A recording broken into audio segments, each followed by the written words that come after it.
प्रिय विद्यार्थियों, online class में आपका पुनः स्वागत है। बीए पार्ट द्वितीय वर्ष के फर्स्ट पेपर के बारे में मैं आपसे चर्चा कर रहा हूँ। प्रिय विद्यार्थियों, जैसा कि आपको मैंने अपने पिछले वीडियो में बताया कि जब हम इतिहास विषय को विश्वविद्यालय पाठ्यक्रम के अनुसार पढ़ते हैं, उसके अंतर्गत इसको विभिन्न कालखंडों में भागों में विभाजित किया गया है। प्राचीन भारत, मध्यकालीन भारत, आधुनिक भारत का इतिहास। तो ये जो विभाजन है वो मैंने आपको पहले बताया कि एक विश्वविद्यालय अध्ययन की सुविधा के लिए किया गया है। इतिहास को वास्तविक रूप से विभाजित नहीं किया जा सकता, समय को विभाजित नहीं किया जा सकता, इतिहास को विभाजित नहीं किया जा सकता। तो हम जब बात करते हैं कि विश्वविद्यालय पाठ्यक्रम की बात करते हैं तो उसमें आप देखते हैं कि बीए पार्ट सेकंड के लिए जो आपके जो पेपर विश्वविद्यालय ने निर्धारित किए हैं वो है मध्यकालीन भारत का इतिहास, जो 1206 से 1739 तक का मोटे तौर से आपके अध्ययन करना है। और जो दूसरा पेपर है आपका वो है भारतीय संस्कृति की मूल विशेषताएं या भारतीय संस्कृति के मूल आधार। ये दूसरा पेपर आपके लिए निर्धारित किया गया है बीए पार्ट द्वितीय वर्ष में। आप देखते हैं कि जब हम बात करते हैं फर्स्ट पेपर की, प्रथम पेपर की, तो प्रथम पेपर में जैसा कि मैंने आपको अपने पिछले वीडियो में बताया है कि इसके जो मोटे तौर से जो आप 500 साल का इतिहास पढ़ते हैं, सल्तनत की स्थापना 1206 से लेकर मुग़ल सम्राट, मुग़ल बादशाह औरंगजेब की मृत्यु तक है, 1707 ईस्वी तक का। उसमें आप इसके दो विशेष भाग हैं। पहला, जैसे मैंने आपको पहले बताया, सल्तनत काल, और दूसरा है मुग़ल काल। सल्तनत काल की अगर हम बात करते हैं तो सल्तनत काल का जो समय है वो है कि हम जब बात करते हैं कि भारत में मुस्लिम आक्रमणों की बात करते हैं, उन मुस्लिम आक्रमणों की शुरुआत जैसा कि आप देखते हैं अरब आक्रमण के साथ उनकी शुरुआत होती है। मोहम्मद बिन कासिम के भारत पर आक्रमण जो 20 जून 712 को युद्ध लड़ा गया, वहाँ से हम सिंध की बात करते हैं।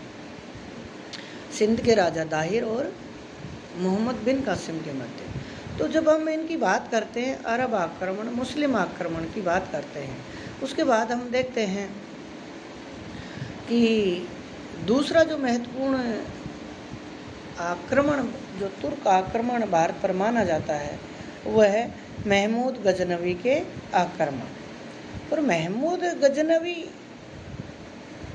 जो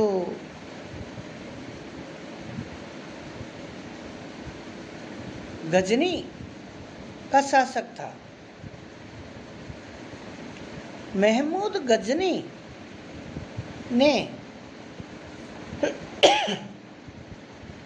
1000 ईस्वी से लेकर 1027 ईस्वी के मध्य भारत पर उसने कई बार आक्रमण किए। यानी जब हम महमूद गजनवी की बात करते हैं तो महमूद गजनवी का जो शासनकाल की अपन बात करते हैं, गजनी आप जानते हैं अफ़गानिस्तान में स्थित है, और गजनी का शासक महमूद गजनवी था। और महमूद गजनवी संसबानी वंश का, महमूद गजनवी का जो शासनकाल है वो शासनकाल है 998 ईस्वी से 1023 ईस्वी। लेकिन हम जब उसके शासनकाल की बात करते हैं तो उसके शासनकाल के में जो उसका समय है 1000 ईस्वी से लेकर 1027 ईस्वी तक, उसने भारत पर कई बार आक्रमण किए। और जो इतिहासकार हैं हेनरी इलियट, वो मानते हैं कि महमूद गजनवी ने भारत में इस दरमियान 17 बार आक्रमण किया और वो कभी भी पराजित नहीं हुआ। यानी महमूद गजनवी के जो भारतीय आक्रमण थे वो उन सभी आक्रमणों में, युद्धों में विजयी रहा था, पराजित नहीं हुआ। तो हम बात करते हैं कि जब सल्तनत की, राज्य की, साम्राज्य की, शासक की स्थिति की बात हम जब करते हैं, जब हम देखते हैं कि सम्राट, राजा, महाराजा, बादशाह, सुल्तान, इन जब पदनाम की बात करते हैं हम कि राजा, शासक, सम्राट, किंग का पदनाम क्या, उसका नाम क्या है, हो क्या था, क्या रहा, क्यों रहा, जब इनकी बात करते हैं हम तो आप एक चीज़ देखते हैं। जैसे मैंने आपके सामने जिक्र किया दिल्ली सल्तनत का कि 1206 ईस्वी से लेकर 1526 ईस्वी तक जब मुगलों ने अंतिम सुल्तान इब्राहिम लोदी को पराजित करके सल्तनत का अंत नहीं कर दिया, जब तक जो शासक था उसका जो पद नाम था वो था सुल्तान। तो हम देखते हैं कि सुल्तान का जो पद नाम था, सुल्तान की जो परिकल्पना थी, जो मान्यता थी, जो अवधारणा थी, वो इतिहास में कहाँ से आई। प्रिय विद्यार्थियों,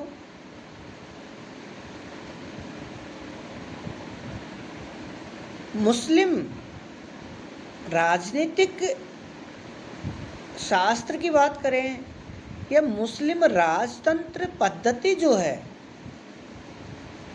उसके लिए विधि, विधान, सिद्धांत, मापदंड जो निर्धारण की बात करते हैं हम, अगर उनकी बात करते हैं जिनमें राजा, सम्राट, सुल्तान के लिए विभिन्न राजनीतिक मान्यताएं, विचार, सिद्धांत, परिकल्पनाएं, मान्यताएं, पदनाम, प्रशासन, उसकी नीति, राजत्व सिद्धांत, प्रशासनिक ढांचा, सैनिक ढांचा, न्याय व्यवस्था, राजस्व व्यवस्था, व्यापार वाणिज्य की स्थिति, उनकी जब अवधारणाएं, मान्यताएं, सिद्धांत, परिकल्पनाएं, विधि, विधान निर्धारित किए गए, जैसे हम भारत के संदर्भ में हिंदू राजनीति के संदर्भ में बात करते हैं, जिसमें कौटिल्य का अर्थशास्त्र है और भी जो महत्वपूर्ण राजनीति शास्त्र जो ग्रंथ हैं उनमें हमें इनकी मान्यताएं, परंपराएं, रीति रिवाज, अवधारणाएं, कानून, नियम आदि की जानकारी मिलती है। वैसे ही एक महत्वपूर्ण ग्रंथ है मुस्लिम राजनीति शास्त्र का, वो है तारीख़ गुजीदा, जिसमें सर्वप्रथम सुल्तान की कल्पना, परिकल्पना, मान्यता का उल्लेख किया गया है। और ये मुस्लिम राजनीति शास्त्र, प्रशासनिक व्यवस्था के लिए महत्वपूर्ण ग्रंथ है तारीख़ गुजीदा। उसके अनुसार, इस ग्रंथ के अनुसार, इस दुनिया का पहला जो सुल्तान था वो था महमूद गजनवी, और उसी को दुनिया का पहला मुस्लिम सुल्तान या सुल्तान कहलाने का अधिकार प्राप्त है। तो महमूद गजनवी की मृत्यु के बाद जब हम देखते हैं 1030 में उसकी मृत्यु हो गई, बाद में क्योंकि गजनवी का उद्देश्य भारत में प्रशासन करना, राज्य स्थापित करना नहीं था। उसके बाद जब हम बात करते हैं कि अफगानिस्तान में एक दूसरा वंश स्थापित हुआ गौर का, जो मोहम्मद गोरी उस वंश का शासक था। मोहम्मद गोरी, मुइजुद्दीन बिन शाम मोहम्मद गोरी, जो भारतीय इतिहास में मोहम्मद गोरी के नाम से जाना जाता है। मोहम्मद गोरी के भारतीय आक्रमणों की हम बात करते हैं तो आप देखते हैं कि 1175 ईस्वी से लेकर 1206 ईस्वी तक मोहम्मद गोरी ने भारत पर विभिन्न आक्रमण किए और उन आक्रमणों के द्वारा उसने भारत में एक राजनीतिक शक्ति के रूप में मुस्लिम राज्य की स्थापना का जो प्रयास किया, जो उसका उद्देश्य भी था, वो उसमें सफल रहा। यानी भारत में जो मुस्लिम सत्ता, मुस्लिम राज्य की स्थापना का श्रेय जो जाता है वो जाता है मोहम्मद गोरी को। यह अलग बात है कि मोहम्मद गोरी ने कभी प्रत्यक्ष रूप से भारत में शासन नहीं किया स्वयं ने, बल्कि अपने प्रतिनिधियों के माध्यम से मुस्लिम राज्य की स्थापना का प्रयास किया, जिसमें कुतुबुद्दीन ऐबक उसका एक प्रतिनिधि के रूप में उसने शासन किया।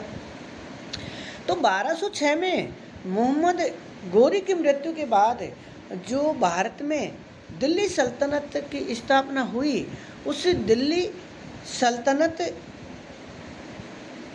का जो प्रथम सुल्तान कहलाने का जो श्रेय प्राप्त है, दिल्ली सल्तनत की स्थापना का श्रेय प्राप्त है, वो है कुतुबुद्दीन ऐबक। ये अलग बात है कि 1208 ईस्वी की से पहले उसने सुल्तान पद ग्रहण नहीं किया, वो वली के नाम से जाना जाता रहा। अब बात करते हैं कि इल्तुतमिश वास्तविक संस्थापक था दिल्ली सल्तनत का। खैर, ये हम आगे बात करेंगे। लेकिन जो दिल्ली सल्तनत है और सल्तनत के लिए जिस पद की कल्पना की गई, मान्यता निर्धारित की गई, वो था सुल्तान।